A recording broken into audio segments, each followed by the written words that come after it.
Dear student, তোমরা দেখছো বেতরারি সাফল্য একাডেমি অনলাইন ক্লাস। আজকে আমরা দশম শ্রেণী ভূগোলের একটি গুরুত্বপূর্ণ প্রশ্ন নিয়ে আলোচনা করব। সেটা হচ্ছে বিশ্ব উষ্ণায়নের প্রভাব। এই প্রশ্নটি 2027 সালে ফাইনাল এবং টেস্ট পরীক্ষা আসার সম্ভাবনা রয়েছে। সেই গুরুত্বপূর্ণ প্রশ্নটি আজকে আমরা সব বিস্তারে আলোচনা করব এই ভিডিওতে। আজকের ভিডিওটি সম্পূর্ণ দেখার অনুরোধ রইল প্রত্যেকের।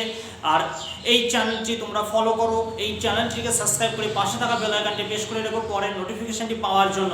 চলো এবার আমরা শুরু করছি, আমাদের মূল টপিকে আসছি। দেখো, আজ আমাদের মূল টপিক হচ্ছে ভূগোল। ভূগোলের যে প্রশ্ন সেটা হচ্ছে কি বিশ্ব উষ্ণায়নের প্রভাব। এটি কিন্তু মোস্ট ইম্পর্টেন্ট 2027 সালে ফাইনাল এবং টেস্ট পরীক্ষার জন্য মোস্ট ইম্পর্টেন্ট। দেখো কি বলছে, প্রথমে যখন তোমরা কোনো প্রশ্নের উত্তর লিখবে, উত্তরটা লেখার পর তার হেডিং দেবে এরকম ভাবে, লিখবে কি পৃথিবীর বিশ্ব উষ্ণায়নের প্রভাবগুলি হলো, তারপরে তোমরা হাইফেন দিয়ে তারপর তার পয়েন্ট দিয়ে লেখা শুরু করবে। বোঝা গেছে? তাহলে দেখো কি বলছে, প্রথম পয়েন্ট কি বলেছে, হিমবাহের গলন। কি বলছে দেখো, গ্রিনল্যান্ডের বরফের চাদর, দক্ষিণ মেরুর হিমবাহ ও সুউচ্চ পর্বতশৃঙ্গের বরফ গলে যাবে বা বরফ গলে যায়, তার ফলে এই বিশ্ব উষ্ণায়নের ফলে। তারপরে কি বলছে, আর এই বিশ্ব উষ্ণায়নের ফলে আর কি হয়, দেখো কি বলছে, সমুদ্রতলের উচ্চতা বৃদ্ধি। তাহলে বিশ্ব উষ্ণায়নের ফলে সমুদ্রতলের উচ্চতা বৃদ্ধি পাচ্ছে কিভাবে, দেখো কি বলছে, হিমবাহের গলনের ফলে সমুদ্র তলের উচ্চতা বৃদ্ধি পাবে এবং সমুদ্রের উপকূলের বিভিন্ন বন্দর ও শহর দ্বীপপুঞ্জে সমুদ্রের জলরাশিতে পুরো ডুবে যাবে।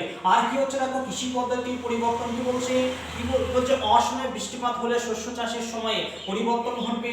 আর কি বলছে, শস্য উৎপাদনের হ্রাস বৃদ্ধি, বৃষ্টিপাতের পরিমাণ ও বন্টনের যথেষ্ট তারতম্য ও উষ্ণতা বৃদ্ধির জন্য শস্য উৎপাদনের হ্রাস বৃদ্ধি ঘটে। বোঝা গেছে? এগুলো সব কিন্তু এই বিশ্ব উষ্ণায়নের প্রভাবের ফলে হচ্ছে। তাহলে বিশ্ব উষ্ণায়নের প্রভাবের ফলে কি কি ক্ষতি হচ্ছে দেখো, প্রথম হচ্ছে কি হিমবাহের বরফের গলন হচ্ছে। তারপর কি বলছে, সমুদ্র তলের উচ্চতা বৃদ্ধি পাচ্ছে। তারপরে কি বলছে দেখো, যে কৃষি পদ্ধতির পরিবর্তন ঘটছে। তারপরে কি বলছে দেখো, শস্য উৎপাদনের হ্রাস বৃদ্ধি ঘটছে। বোঝা গেছে? তোমরা প্রত্যেকে এটি খাতায় নোট করে প্রশ্নটি তৈরি করে রেখো।